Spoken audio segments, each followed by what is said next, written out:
Hello student, हम लोगों की बीए सेकेंड ईयर के फर्स्ट पेपर की क्लास चल रही है। पिछली क्लास में हम लोगों ने पढ़ा था स्ट्रेस की डेफिनेशंस और विशेषताएं पढ़ी थी। आज हम लोग पढ़ेंगे रिएक्शन ऑफ स्ट्रेस। तो स्ट्रेस का ही टॉपिक चल रहा है, उसमें और आगे कंटिन्यू करेंगे। तो आगे क्या है, रिएक्शंस क्या होते हैं। जब स्ट्रेस की सिचुएशन होती है तो किसी भी व्यक्ति में किस तरह के रिएक्शंस होते हैं। तो वो रिएक्शंस है कुछ दैहिक प्रतिक्रियाएं और कुछ मनोवैज्ञानिक प्रतिक्रियाएं। कुछ शारीरिक परिवर्तन, दैहिक प्रतिक्रियाएं यानी कि कुछ शारीरिक परिवर्तन, मनोवैज्ञानिक प्रतिक्रिया यानी कि कुछ मानसिक परिवर्तन।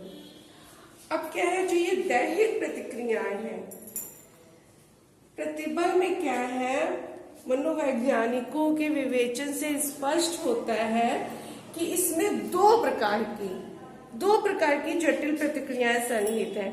तो जो व्यक्ति के व्यवहार में कुंठा, संवेगात्मक तनाव, अंतर्द्वंद, चिंता, इस तरह के रूप से प्रभावित करती हैं स्ट्रेस की सिचुएशन में जब व्यक्ति आ जाता है। और जहां एक और प्रतिभा से व्यक्ति स्ट्रेस के समय व्यक्ति का संतोष समायोजन बाधित होता है, संतोष में बाधा पहुंचती है, एडजस्टमेंट में बाधा पहुंचती है, तो वही दूसरी ओर व्यक्ति का जीना भी दुरूह हो जाता है और कठिन हो जाता है, यानी कि व्यक्ति का जीवन कठिन बन जाता है स्ट्रेस की सिचुएशन में। तो वो प्रतिक्रियाएं कौन सी है, सबसे पहली कौन सी है, दैहिक प्रतिक्रिया। दैहिक प्रतिक्रिया में क्या है, तो इस जो प्रतिबल में होता है कोई भी व्यक्ति, तो उसके अंदर कुछ दैहिक प्रतिक्रियाएं पाई जाती हैं। स्ट्रेस की सिचुएशन में अगर कोई व्यक्ति होगा तो उसमें कुछ शारीरिक परिवर्तन पाए जाते हैं, कुछ चेंजेस होते हैं, कुछ प्रतिक्रियाएं होती हैं।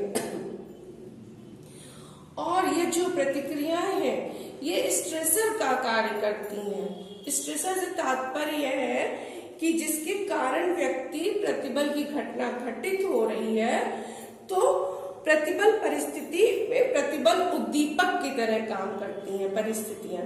ठीक है, अब क्या है कि व्यक्ति में प्रतिबल की स्थिति में अनेक दैहिक अथवा शारीरिक परिवर्तन, दैहिक या शारीरिक परिवर्तन देखे जाते हैं, जिसके कारण व्यक्ति में क्या होता है, इन परिवर्तनों के कारण व्यक्ति को पीड़ा, कष्ट क्या अनुभव होता है। इन परिवर्तनों से व्यक्ति को क्या होगा, पीड़ा होगी, कष्ट होगा और व्यथा उत्पन्न होगी।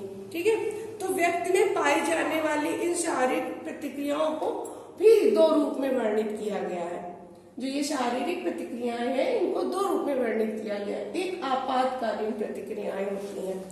अब ये आपातकालीन प्रतिक्रियाएं क्या है, इमरजेंसी रिस्पॉन्स। ठीक है, तो इमरजेंसी रिस्पॉन्स में क्या है, व्यक्ति जो प्रतिबलक के प्रति, स्ट्रेसर जिस चीज से उत्पन्न हो रहा है उसके प्रति आपातकालीन अनुक्रिया करता है।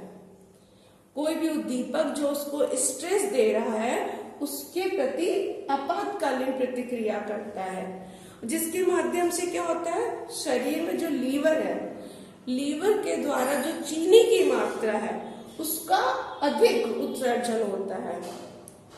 जब कोई भी स्ट्रेस की सिचुएशन आती है तो व्यक्ति में जो लीवर में से चीनी की मात्रा का उत्सर्जन अधिक होने लगता है।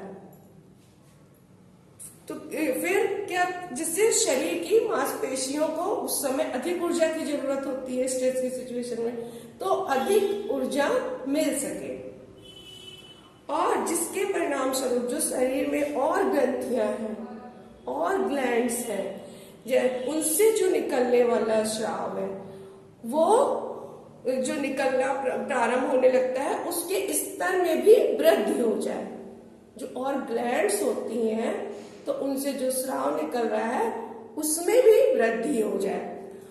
और इसके क्या होता है, प्रतिबल की स्थिति में प्राणी में हार्ट बीट बढ़ जाती है स्ट्रेस की सिचुएशन में, क्योंकि उसको ज्यादा एनर्जी की जरूरत होती है, इसलिए हार्मोन्स भी ज्यादा रिलीज होते हैं, जो ग्लैंड से हार्मोन्स निकलते हैं, और हार्ट बीट बढ़ जाती है, रक्तचाप की गति बढ़ जाती है, कोई स्ट्रेस मेरी सिचुएशन में रक्तचाप, ब्लड प्रेशर बढ़ जाएगा, हार्ट बीट बढ़ जाएगी, जो टेंशन दे रही है, तो ये सब शारीरिक परिवर्तन होते हैं उस समय। अब क्या है, मांसपेशियों में तनाव उत्पन्न होने लगता है, मुंह में सूखापन आने लगता है। अब स्ट्रेस की सिचुएशन में क्या क्या लक्षण आते हैं ना, और शरीर में क्या होता है, रक्त के लाल कणों व हड्डी में रज्जा यानी कि बोन मैरो यानी कि श्वेत कणों की वृद्धि हो जाती है। स्ट्रेस की सिचुएशन में ये शारीरिक परिवर्तन होते हैं।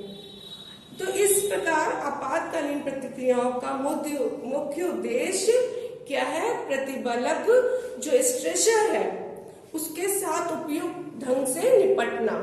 जो स्ट्रेस की सिचुएशन आई है उससे निपटने के लिए ये हमारा पूरा नर्वस सिस्टम कार्य करने लगता है और हमारी हार्ट बीट बढ़ा देता है, ब्लड प्रेशर बढ़ा देता है। ये पूरा तैयार हो जाता है उस स्ट्रेसफुल सिचुएशन से लड़ने के लिए, और हमारे ये शारीरिक परिवर्तन होना शुरू हो जाते हैं।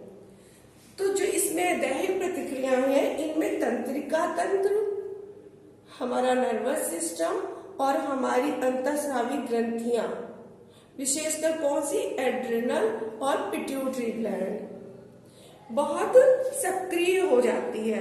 इनके द्वारा नियमित व नियंत्रित होते हैं जो हार्मोन्स, उनके वो ये काम करती है। आपातकालीन परिस्थिति से फिर बचाव के लिए हाइपोथैलेमस भी महत्वपूर्ण भूमिका निभाता है। जो ये आपातकालीन परिस्थिति आती है, इससे बचने के लिए हाइपोथैलेमस भी, जो हमारा सीएनएस का पार्ट है, ब्रेन का पार्ट है, वो महत्वपूर्ण भूमिका निभाता है, उसका भी मुख्य रोल रहता है। साथ ही साथ क्या है, जो पेरिफेरल नर्वस सिस्टम है, उसमें जो ऑटोनोमस नर्वस सिस्टम है, उसमें अनुकंपी और परानुकंपी दोनों की भूमिका भी आपातकालीन परिस्थितियों से निपटने के लिए तैयार रहते हैं। दोनों अपना कार्य प्रारंभ कर देते हैं। हमारा सिंपैथेटिक और पैरासिम्पैथेटिक नर्वस सिस्टम, कोई भी आपातकालीन परिस्थिति आती है तो अपना अपना रोल प्ले करते हैं। क्या, या तो भागो या लड़ो। उस समय फाइट और फ्लाइट की सिचुएशन आ जाती है। कोई भी स्ट्रेसफुल सिचुएशन होगी तो उसका सामना करने के लिए या तो तैयार रहो या भाग जाओ। तो ये हमारा नर्वस सिस्टम रोल प्ले करता है। उसमें सीएनएस और पीएनएस दोनों ही रोल प्ले करते हैं। और जो चेतावनी मिल रही होती है, जो स्ट्रेसफुल सिचुएशन से हमको चेतावनी मिल रही होती है, उसका सामना करने के लिए उसके स्वीकार करते हैं, खड़े हो जाते हैं। ठीक है, तो ये हमें आपातकालीन प्रतिक्रियाएं हैं दैहिक प्रतिक्रियाओं में, शारीरिक प्रतिक्रियाओं के अंदर। कुछ साधारण भी अभियोजन होते हैं। वो साधारण अभियोजन क्या है? साधारण अभियोजन के माध्यम से क्या है, प्रतिबल की परिस्थिति में, प्रतिबल की परिस्थिति जब कोई आती है तो जो पशुओं द्वारा प्रदर्शित, पशुओं में कुछ प्रयोग किए गए हैं, उनके दैहिक परिवर्तनों की व्याख्या करी गई है। उसके आधार पर ये निष्कर्ष निकाले गए हैं, पशुओं पर प्रयोग करे गए हैं, उसके आधार पर निष्कर्ष निकाले गए। तो क्या देखा गया है कि पशुओं द्वारा दैहिक प्रतिक्रियाओं का मनुष्यों के साथ सामान्यीकरण कर लिया गया। पशुओं पर अध्ययन किया गया और मनुष्यों पर उसको अप्लाई कर लिया गया। फिर उसमें साधारण अभियोजन वाली स्थिति में क्या है, दैहिक प्रतिक्रियाएं कई अवस्थाओं में घटित होती हैं। जो दैहिक प्रतिक्रियाएं हैं वो कई अवस्थाओं में घटित होती हैं। या तो चेतावनी देती हैं उस सिचुएशन के लिए, या प्रतिशोध की भावना होती है उस समय, ठीक है, और या उसको खत्म करने की, समापन की अवस्था। 3 तरह की अवस्थाएं फेस करने के लिए तैयार रहते हैं। या तो प्रतिशोध की भावना होगी, या समापन की अवस्था होगी, या चेतावनी की अवस्था होगी। 3 अवस्थाओं में जो स्ट्रेस की सिचुएशन होगी उसका सामना करने के लिए व्यक्ति तैयार रहता है। या तो उस सिचुएशन का समापन करेगा, या चेतावनी स्वीकार कर लेगा, ठीक है, या फिर प्रतिशोध लेगा। 3 तरह से करता है। अब क्या है कि ऐसी स्थिति में अगर व्यक्ति निरंतर रहता है तो उसमें कुछ शारीरिक परिवर्तन भी होते हैं। प्राणी में क्या है जिसके कारण व्यक्ति में किस तरह के रोग भी कुछ होने की संभावना रहती है। कैसे रोग? पेप्टिक अल्सर, जो ये पेप्टिक अल्सर रोग है, या रक्तचाप, कैंसर है, ब्लड प्रेशर है, डायबिटीज है, ये सब स्ट्रेसफुल सिचुएशन जैसे रोगों की संभावना स्ट्रेस में रहने के कारण ही होती है। तो ये जो बहुत सी बीमारियां हैं वो मनोवैज्ञानिक और कारणों से, जैसे स्ट्रेस एंजाइटी इन्हीं कारणों से होती है। तो स्ट्रेस के कारण भी ये शारीरिक रोग होने की संभावना रहती है और व्यक्ति की मृत्यु दर को आधार भी प्रदान करती है। इस तरह से ये दैहिक प्रतिक्रियाएं हैं। इसके अलावा कुछ मनोवैज्ञानिक रिएक्शन भी है, साइकोलॉजिकल रिएक्शंस भी है, मनोवैज्ञानिक रिएक्शंस। कुछ दैहिक प्रतिक्रियाएं होती हैं और कुछ मनोवैज्ञानिक रिएक्शंस होते हैं। तो उसमें क्या होता है, प्रतिबल की स्थिति में, स्ट्रेस की सिचुएशन में व्यक्ति में विभिन्न प्रकार की मानसिक या मनोवैज्ञानिक प्रतिक्रियाएं पाई जाती हैं। स्ट्रेस की सिचुएशन में व्यक्ति में मानसिक या मनोवैज्ञानिक प्रतिक्रियाएं पाई जाती है। तो क्या कहा जा सकता है, व्यक्ति में मानसिक क्षमता जो होती है वो एक प्रकार क्या है, एक प्रकार का विघटन या क्षुब्धता पाई जाती है स्ट्रेस के टाइम पे।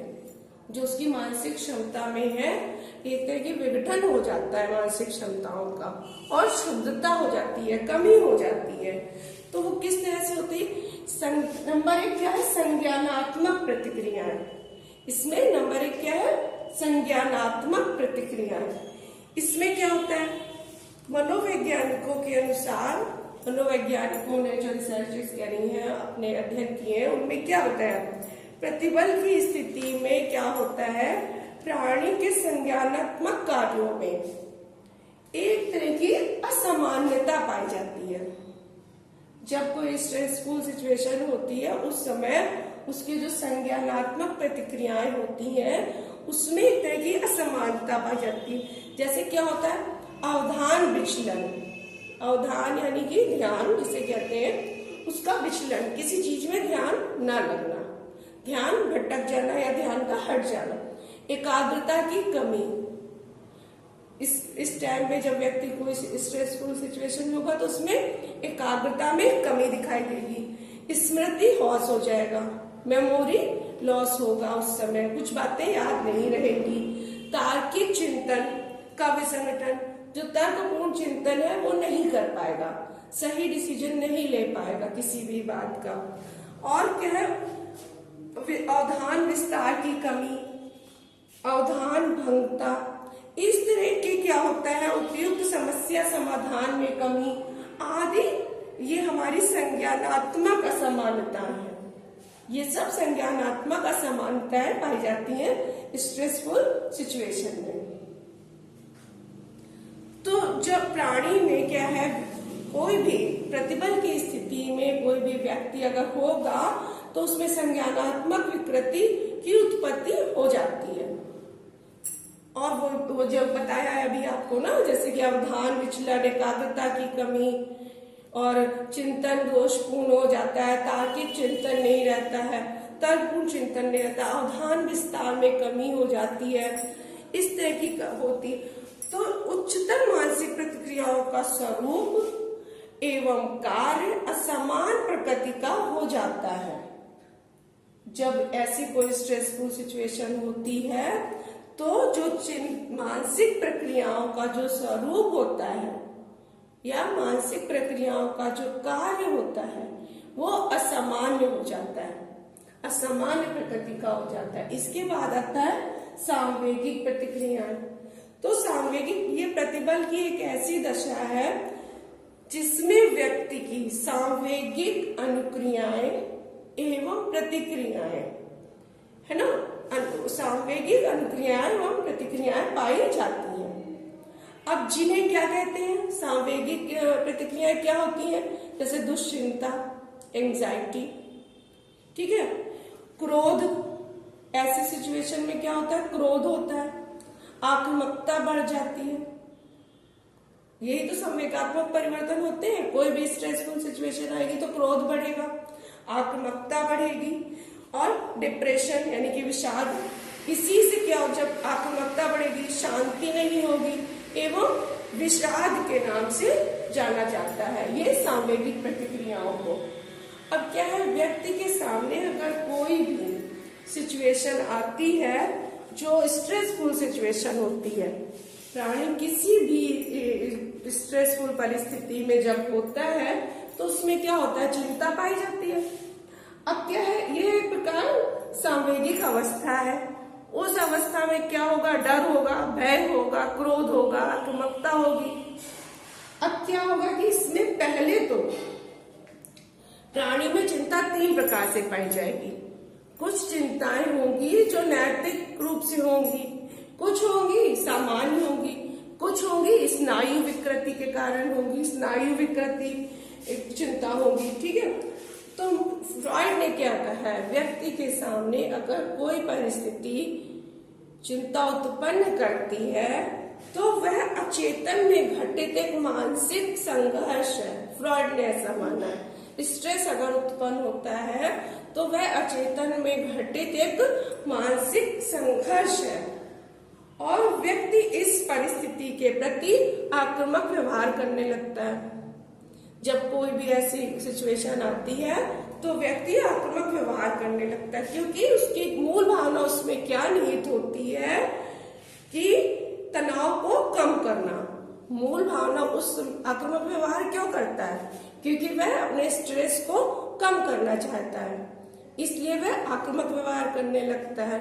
और जब यह लगातार ऐसी सिचुएशन स्थिर बनी रहती है, आक्रामक व्यवहार करता है, पहले क्रोध दिखाता है, फिर उसका व्यवहार आक्रामक हो जाता है, धीरे धीरे व्यक्ति तनाव करने जो कम करने की क्रियाएं हैं वो विकसित कर लेता है, किंतु अगर फिर भी तनाव या कुंठा व्यवहार में रहती है, वह कम नहीं होती है, तो वह स्थायी रूप धारण कर लेती है। और यह प्रवृत्ति क्या होता है, उस समय क्रोध और आक्रामकता अगर घटित नहीं होगी तो यह विषाद का रूप ले लेती है, डिप्रेशन का रूप ले लेती है। तब यह विषादात्मक परिस्थिति बन जाती है, विषाद के भाव उत्पन्न हो जाते हैं ऐसी सिचुएशन में।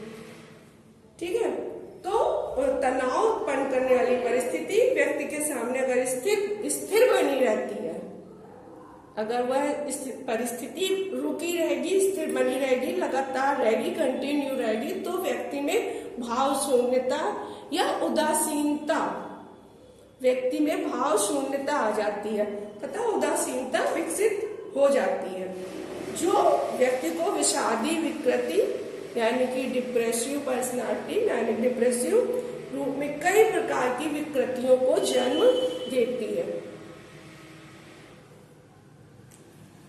ठीक है, तो अब इसमें उस समय फिर क्या होता है कि व्यक्ति अपने आप को असहज महसूस करता है ऐसी परिस्थिति से निकलने के लिए।